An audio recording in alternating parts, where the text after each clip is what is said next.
മുഖ്യമന്ത്രിയുടെ മകൾ ഉൾപ്പെട്ട CMRL മാസപ്പടി കേസിൽ 185 കോടി രൂപയുടെ അഴിമതിയെന്ന് കേന്ദ്ര സർക്കാർ. SFIO അന്വേഷണത്തിലാണ് ഈ കണ്ടെത്തൽ.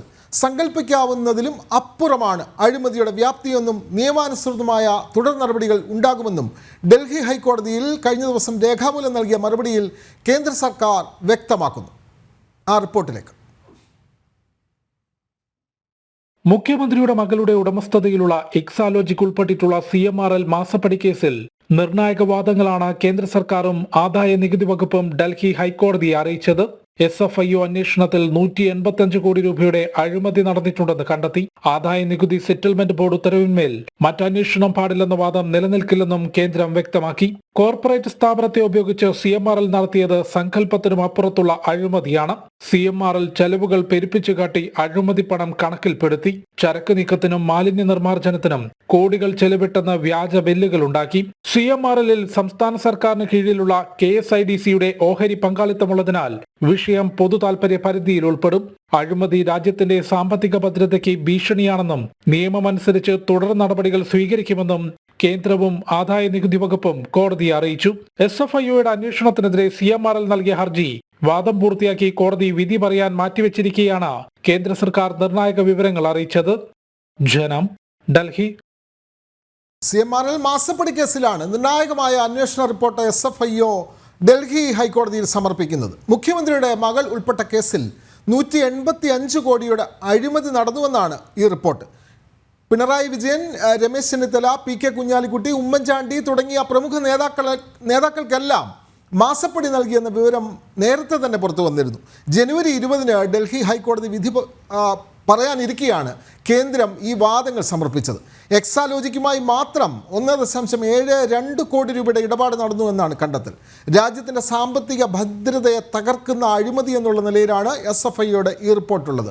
ഈ റിപ്പോർട്ട് നൽകിയ ജിഷ്ണു കൃഷ്ണൻ ചേരുന്നു. ജിഷ്ണു, കേരളത്തെ സംബന്ധിച്ച് പ്രത്യേകിച്ചും മാസപ്പടി കേസുമായി ബന്ധപ്പെട്ട നിർണായകമായ വിവരങ്ങളാണ് SFIO ഡൽഹി കോടതിയിൽ സമർപ്പിച്ചിട്ടുള്ളത്. വമ്പൻ അഴിമതി നടന്നിരിക്കുന്നു.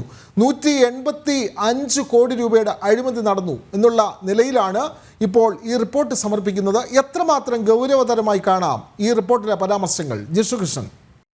വിനോദ, CMRL മാസപ്പടി കേസുമായി ബന്ധപ്പെട്ട നിർണായകമായ ഈ കേസിന് ഏറ്റവും നിർണായകമായിട്ടുള്ള വിവരങ്ങളാണ് കേന്ദ്ര സർക്കാർ ഡൽഹി ഹൈക്കോടതിയിൽ സമർപ്പിച്ചിട്ടുള്ളത്. SFIO നടത്തിയിട്ടുള്ള അന്വേഷണത്തിലെ കണ്ടെത്തലുകളാണ് കേന്ദ്ര സർക്കാരും ആദായ നികുതി വകുപ്പും കോടതിക്ക് മുൻപാകെ എഴുതി നൽകിയിട്ടുള്ളത്. വിനോദ സൂചിപ്പിച്ചതുപോലെ ഈ കേസ് ഡൽഹി ഹൈക്കോടതിക്ക് മുൻപിൽ ഇതിനോടകം തന്നെ വാദം പൂർത്തിയായിട്ടുള്ളതാണ്. അതായത് SFIO അന്വേഷണത്തെ എതിർത്തുകൊണ്ട് CMRL നൽകിയിട്ടുള്ള ഹർജിയാണ് ഡൽഹി ഹൈക്കോടതി പരിഗണിച്ചത്. അതിൽ വിശദമായ വാദം കേട്ടു. വിധി പറയാൻ മാറ്റിവെച്ചിരിക്കുകയാണ്.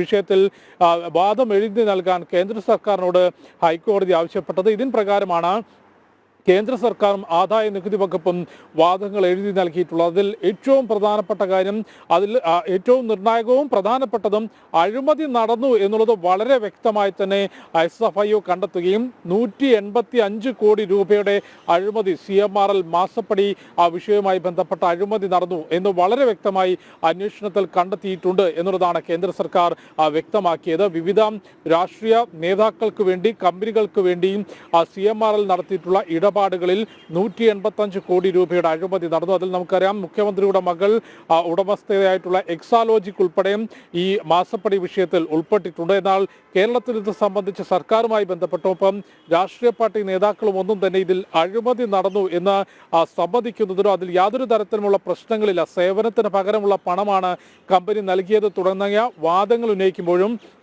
എത്രത്തോളം വ്യാപ്തിയിലാണ് ഈ അഴിമതി നടന്നിട്ടുള്ളത്, എങ്ങനെയാണ് ഈ അഴിമതി നടത്തിയിട്ടുള്ളത് എന്നത് സംബന്ധിച്ച് വിശദമായ വിവരങ്ങൾ കേന്ദ്രം കോടതിയിൽ എഴുതി നൽകിയിട്ടുണ്ട്. നേരിട്ട് അഴിമതി പണം കൈപ്പറ്റാതെ ഇടനില നിന്നുകൊണ്ട് അല്ലെങ്കിൽ കമ്പനികളെ ഉപയോഗിച്ചുകൊണ്ട് വ്യാജ ബില്ലുകൾ ഉണ്ടാക്കിക്കൊണ്ട് ചെലവുകൾ പെരുപ്പിച്ച് കാണിച്ചുകൊണ്ട് അഴിമതി പണം കണക്കിൽ ഉൾപ്പെടുത്തിയാണ് വിനിയോഗിച്ചിട്ടുള്ളത് എന്നുള്ളതാണ് കേന്ദ്ര സർക്കാർ വ്യക്തമാക്കിയിട്ടുള്ളത്. നിലവിൽ നടക്കുന്ന നേരത്തെയും മുഖ്യമന്ത്രിയുടെ ഓഫീസുമായി ബന്ധപ്പെട്ട് ഉയർന്നിട്ടുള്ള അഴിമതി ആരോപണങ്ങൾ പരിശോധിക്കുമ്പോൾ നേരിട്ടത് നോക്കുമ്പോൾ യാതൊരു തരത്തിലും അഴിമതി പണം വാങ്ങിയിട്ടില്ല എന്ന് കണ്ടെത്തുമെങ്കിലും ഒരു തേർഡ് പാർട്ടിയോ വലിയ അഴിമതി തന്നെ നടന്നു എന്നുള്ള കേന്ദ്ര ഏജൻസിയുടെ കൃത്യമായ റിപ്പോർട്ടാണ് ഇപ്പോൾ കോടതി മുമ്പാകെ വന്നിട്ടുള്ളത്. 20-ാം തീയതി അതിന്റെ വിധിയും വരാനിരിക്കുന്നു.